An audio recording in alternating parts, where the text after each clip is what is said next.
This accent donor is from Beijing, China, and she will be reading 2 paragraphs with all the sounds of the English language in them. Start. Mhm. First one, comma, guess a cure. Well, here's a story for you. Sarah Perry was a veterinary nurse who had been working daily at an old zoo in a deserted district of the territory. So she was very happy to start a new job at a super private practice in North Square near the Duke Street Tower. That area was much nearer for her and more to her liking. Even so, on her first morning, she felt stressed.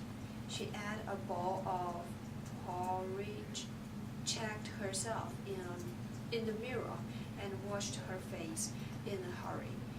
Then she put on a plain yellow dress and a fleece jacket, picked up her kit and headed for work. When she got there, there was a woman with a goose waiting for her. The woman gave Sarah an official letter from the vet. The letter implied that the animal could be suffering from a rare form of foot and mouth disease, which was surprising, because normally you would only expect to see it in a dog or goat. Sarah was sentimental, so this made her feel sorry for the beautiful bird. Before long, that itchy goose began to stir around the office like a lunatic, which made an unsanitary mess. The goose's owner, Mary Harrison, kept calling comma, which Sarah thought was an odd choice for a name. Comma was strong and huge, so it would take some force to trap her. But Sarah had a different idea. First, she tried to gently stroking the goose's lower back with her palm, when singing a tune to her. Finally, she administered ether. Her efforts were not futile. In no time, the goose began to tire, so Sarah was able to hold on to Comma and give her a relaxing bath. Once Sarah had managed to bath the goose, she wiped her off with a cloth and laid her on her right side. Then Sarah confirmed the vet's diagnosis.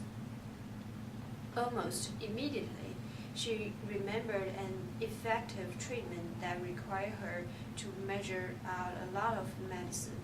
Sarah warned that this course of treatment might be expensive, either 5 or 6 times the cost of penicillin. I can't imagine paying so much, but Mrs. Harrison, a millionaire lawyer, thought it was a fair price for a cure. The second paragraph. The rainbow passage. When the sunlight strikes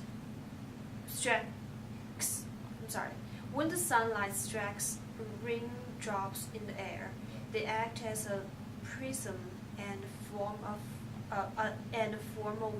a rainbow. The rainbow is a division of white light into many beautiful colors. This takes the shape of a long round arch, with its path high above and its 2 ends apparently beyond the horizon. There is, according to legend, a boiling pot of gold at one end. People look, but no one never finds it. When a man looks for something beyond his reach, his friends say he is looking for the pot of gold at the end of the rainbow. Throughout the centuries, people have explained the rainbow in various ways. Some have accepted it as a miracle without a physical explanation. To the Hebrews, it was a token that there would be no more universal floods.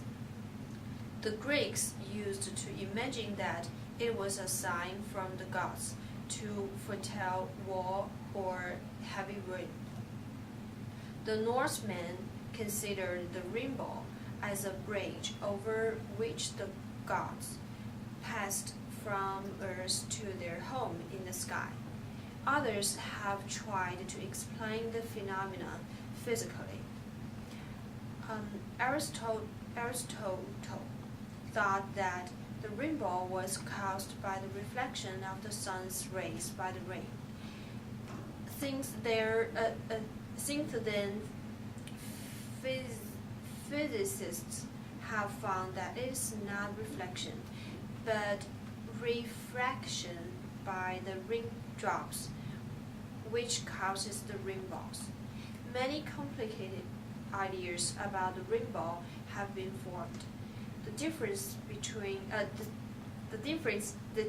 in the rainbow depends considerably upon the size of the drops, and the width of the color span increases as the size of the drops increases.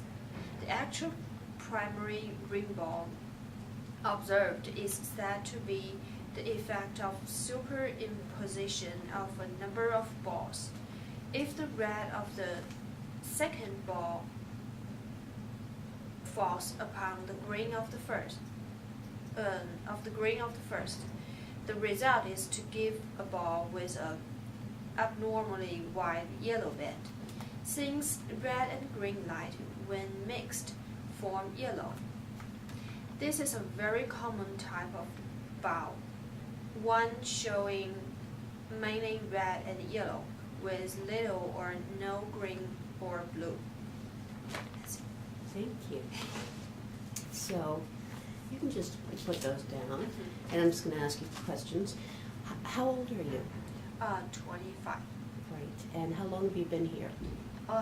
About 2 years. Okay. Did you know English well before you moved here? I learned English in school. Mm-hmm. How old were you when you started to learn it? Start from 12, I think. But I'm from China, and the English education in China is kind of fragmental, I would say. Mm-hmm. It's not very mature and not very structured. Mm-hmm. So before I applied to the graduate school, before I learned TOEFL and GRE, my English is totally unspeakable, I would say. It's quite good now. What are you studying? Here in Maryland, I'm in the Human Development Department, specific in educational psychology major. Great. So would you like to be a teacher or a psychologist? Neither.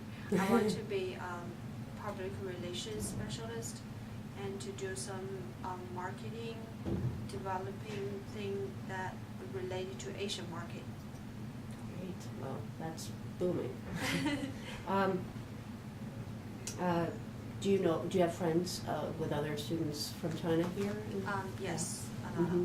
Is there a large population? Yes, I think so. Good. Where exactly in Beijing? Do you live in the city in Beijing, or do you live in the country? You live in the city. Downtown. Okay. How big a city is Beijing? I should know that, but I I don't know. don't. Is it large? I don't know theoretically, but it is really large. Mm-hmm. I think from south, the end of the south to the north would be if you drive, it would take about 3 hours or 4 hours, I think. No, a round trip, Oh, like a circle. wow. Did you ever, do you have other places in China you'd like to visit? Yes, a lot of. Like, This is I like I don't know, I just feel that the culture in China is really priceless. After I came here, when I realized the culture differences. Yeah, so I really like to get to know those cultures. And your language that you speak and you learned to speak in China was Cantonese? No, Mandarin. Mandarin. How is it different than Cantonese? I think we can read based on the same character. The writing system are same, but for just pronunciation, we have different pronunciation of the same character. It's totally different. Yeah. I couldn't understand many dialects. So are there a lot of dialects in China? Yeah, I think more than 100. I think. Do you have brothers or sisters? No. Have you been around the United States at all? Before? Yeah. No. Have you seen any other cities here? Oh, yeah. I travel some places, like New York, and San Francisco, Boston, and some cities around this area. Great. Do you have a favorite story? What do you mean? Like a joke or a favorite story about growing up? A funny thing that happened? I couldn't remember.